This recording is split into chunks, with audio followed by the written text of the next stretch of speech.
कक्षा में महिला शिक्षक ने चुपके से अपनी स्कर्ट उठाई। मुझे यकीन नहीं था कि वह मेरी ओर इशारा कर रही थी, इसलिए मैं जानबूझकर स्कूल के बाद रुक गया। मैं शिक्षिका के पास गया और उसके साथ अकेले रहने के लिए उसे सवाल पूछे। शिक्षक के विचारों की ओर पुष्टि करने के लिए मैंने शब्दकोश लौटाते समय जानबूझकर शिक्षिका के बछड़े को छुआ। निश्चित रूप से शिक्षिका ने कुछ नहीं कहा। इससे मेरे विचार और खराब हो गए। जिस क्षण हमने एक दूसरे को देखा, सोने और ज़ेर की आग जल रही थी। मैं और अधिक साहसी हो गया। मैंने शिक्षण सहायक सामग्री लेने के लिए शिक्षक का अनुसरण करने की पहल की। सीढ़ियां चढ़ते समय मैंने जानबूझकर रेलिंग तोड़ दी। शिक्षिका ने मेरी मदद करने की पहल की। जिस क्षण वहां आई, मुझे लगा कि मेरा दिल बाहर निकलने वाला है, लेकिन मैंने फिर भी उसका हाथ पकड़ने की पहल की। उसने मना नहीं किया, जिससे मैं बहुत उत्साहित हो गया। दूसरी मंजिल पर मैंने शिक्षण सहायक सामग्री की तलाश करने का नाटक किया, लेकिन मैं अन्य चीजों के बारे में सोच रहा था। हमने पत्ते न सुने और जल्दी से एक अंधेरे कोने में छिप गए। प्रिंसिपल के सामान लेने और जाने के बाद हमने पहली बार सुनहरे फल का स्वाद चखा। मैं कक्षा में वापस लौटी और चुपके से लिपस्टिक के निशान मिटा दिए, लेकिन मेरा दिल अभी भी उस रोमांचक दृश्य को याद कर रहा था। मुझे नहीं पता था कि मेरे छोटे छोटे विचारों को शिक्षक ने देख लिया था। मैं कक्षा में हर दिन अपने सहपाठियों के साथ वयस्क विषयों पर बात करती थी और कक्षा के बाद मैं साइज की तुलना करने के लिए शौचालय में छिप जाती थी। मुझे इस तरह का आक्रामक मजा पसंद है, लेकिन मेरे पास कुछ और भी है जो मुझे खुश करता है। वह है मक्खियों को मारने के लिए च्यूइंग गम का इस्तेमाल करना। मैंने अपने सहपाठियों से च्यूइंग गम उधार लिया और इसे अपने मुंह में भर लिया। फिर एक साधारण गुलेल बनाया और नक्शे पर मक्खियों को सटीक रूप से मारा। लेकिन मुझे उम्मीद नहीं थी कि कक्षा के बाद शिक्षक ने मुझे बुलाया। उसने पहले मुझे बताया कि दूसरों द्वारा चबाए गए गम को खाना स्वास्थ्यकर है। सिस्टर सॉन्ग ने कहा कि वह मुझे सभी मक्खियों को साफ करने के लिए दंडित करेगी, जबकि वह होमवर्क को सही करने के लिए पोडियम पर बैठी थी। मैंने चुपके से पीछे मुड़कर उसकी खूबसूरत गर्दन को देखा। मुझे लगा जैसे मैं प्यार में पड़ने वाला हूँ। मैं हर दिन क्लासरूम और अपार्टमेंट में झांकने लगा। मैं क्लास के दौरान सिस्टर सॉन्ग के बारे में अपनी कल्पना में भी खोया रहता था। मैंने उस कुर्सी को भी सूंघा जिस पर क्लासरूम में कोई न होने पर सिस्टर सॉन्ग बैठी थी। ये वही गंध थी। उस दिन मेरे सभी सहपाठी फाइटर जेट देख रहे थे, लेकिन मुझे इसमें कोई दिलचस्पी नहीं थी। मैंने झूठ बोला कि मैं बीमार हूँ और जल्दी से वहां से चला गया। अगले ही पल मुझे क्लासरूम और अपार्टमेंट मिल गया। मैं जानता था कि ये समय सिस्टर सॉन्ग और मेरे बीच के रिश्ते में गुणात्मक परिवर्तन आया था। उसने मुझसे 3 अध्याय पोस्ट करने के लिए कहा और कहा कि जब मैं अगली बार उसे मिलने आऊँ तो मुझे इसका जिक्र करना चाहिए। मैंने उसके सामने उसका अभिवादन किया और मैं तुरंत सहमत हो गया। लेकिन जब मैं जाने वाला था तो मैं उसके पति लाओ लेंग से टकरा गया। सौभाग्य से उसने कुछ भी असामान्य नहीं देखा, इसलिए मैंने जल्दी से वहां से निकलने का अवसर लिया। लेकिन चूंकि मैंने इस बार मिठास का स्वाद चखा था, मैं और भी ज्यादा विस्फोटक हो गई हूँ।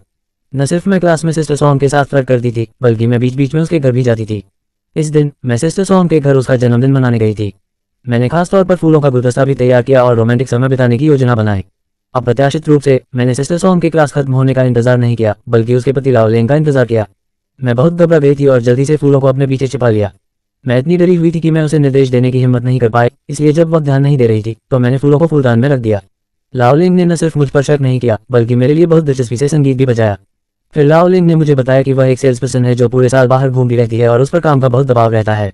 थोड़ी देर बाद लाओ लेंग नशे में धुत हो गई और मुझसे शिकायत करने लगी। इस पल में मुझे आखिरकार समझ में आया कि सिस्टर सॉन्ग मुझसे आराम क्यों चाहती थी। चूंकि मैं सिस्टर सॉन्ग के साथ थी, इसलिए मुझे छुट्टी मांगने की भी जरूरत नहीं पड़ी। एक दिन मैं रात भर बहन सॉन्ग के घर पर रुका। जब मैं उठा तो मैंने पाया कि वह क्लास में चली गई थी। मैंने वह नोट देखा जिसमें उसने मेरे लिए लिखा था कि उसने छुट्टी मांगी है। मैं इतना खुश था कि मैं जोर से हंसने लगा। वास्तव में मुझे अपने शिक्षक द्वारा देखभाल किए जाने की भावना का आनंद मिलता है, लेकिन हर बार जब मैं लाओ लेंग का सामना करता हूँ तो मुझे दोषी महसूस होता है। आखिरकार हर बार जब सिस्टर सॉन्ग आसपास नहीं होती है तो वह मुझसे एक पिता की तरह बात करती है। न केवल वह मुझे अपना संगीत संग्रह बजाने देती है, बल्कि वह स्टूडियो में सभी प्रकार के अनुभव भी साझा करती है। लेकिन वह आखिरकार गुस्सा नहीं कर सकती थी। उस दिन मैं हमेशा की तरह आराम की तलाश में सिस्टर सॉन्ग के घर गया। अप्रत्याशित रूप से जैसे ही मैंने सिस्टर सॉन्ग का नाइट गाउन पहना, मैंने पलट कर देखा कि लाओ लेंग कोने में बैठा था। भले ही लाओ लेंग ठंडा था, लेकिन वह सिस्टर सॉन्ग और मेरे बीच के रिश्ते को समझता था। मुझे लगा कि लाओ लेंग मुझे पीटेगा, लेकिन वह बिल्कुल भी नाराज नहीं था। उसने कहा कि उसने पहले भी गलतियां की हैं। लाओ लेंग ने अपनी पत्नी के प्रति अपना अपराध व्यक्त किया। वह जितना अधिक सहनशील था, मुझे उतना ही असहज महसूस हुआ। मैं धीरे धीरे सिस्टर सॉन्ग और मेरे बीच के इस असामान्य रिश्ते पर विचार करने लगा। मैं अब सिस्टर सॉन्ग से ग्रस्त नहीं था, बल्कि लाओ लेंग की तरह संगीत सुनता था। शायद सिस्टर सॉन्ग ने इसे नोटिस किया हो। उस दिन क्लास में सिस्टर सॉन्ग मुझे बहकाने से खुद को रोक नहीं पाए। मैंने भी होटल के कमरे का नंबर किताब के निचले दाएं कोने में छोड़ दिया। चाहे वह मुझे कितना भी लुभाए, मैं ऐसा नहीं करूंगी। मुझे लगा कि सिस्टर सॉन्ग के साथ इस वर्जित प्रेम को समाप्त करने का समय आ गया है, इसलिए मैंने जल्दी से सिस्टर सॉन्ग को ढूंढ लिया और इस वर्जित रिश्ते को समाप्त करना चाहती थी। लेकिन मुझे उम्मीद नहीं थी कि सिस्टर सॉन्ग खुलकर मुझसे अपने कपड़े उतारने में मदद मांगेगी। ये देखकर कि मैं तैयार नहीं हूँ, सिस्टर सॉन्ग ने मुझे एक टूटी हुई शराब की बोतल से मजबूर किया। मैं देख सकती थी कि सिस्टर सॉन्ग बहुत दुखी थी और मुझसे रिश्ता खत्म नहीं करना चाहती थी। मैंने सिस्टर सॉन्ग को रोते हुए देखा और आखिरी बार उसकी विनती पूरी की।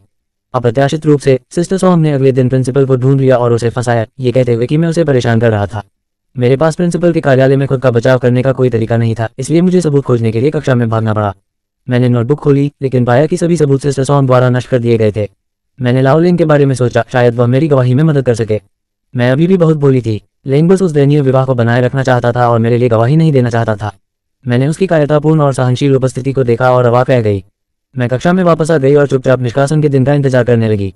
मैंने कई सहपाठियों के सामने उसे अपमानित करने का साहस जुटाया। मैंने उसकी आंखों में देखा और उसकी आंखें तुरंत चकरा गईं और उसने कुछ नहीं कहा। मुझे अपने दिल में बहुत खुशी हुई, लेकिन खुशी के बाद मुझे लगा कि यह व्यर्थ था। अब मैं धीरे धीरे समझती हूँ। मैं सोचती थी कि वे वयस्क मामले बहुत रहस्यमय थे और मैं पूरे दिन अपने दिमाग में उन पर विचार करती थी। लेकिन अब जब मैं उन वयस्क विषयों पर वापस देखता हूँ जो कभी मेरे पूरे दिमाग में भरे रहते थे, तो वे वास्तव में कुछ खास नहीं है। वे बस साधारण छोटी छोटी बातें हैं। जिम्मेदारी लेने में सक्षम होना ही सच्चे विकास का मानक है। सब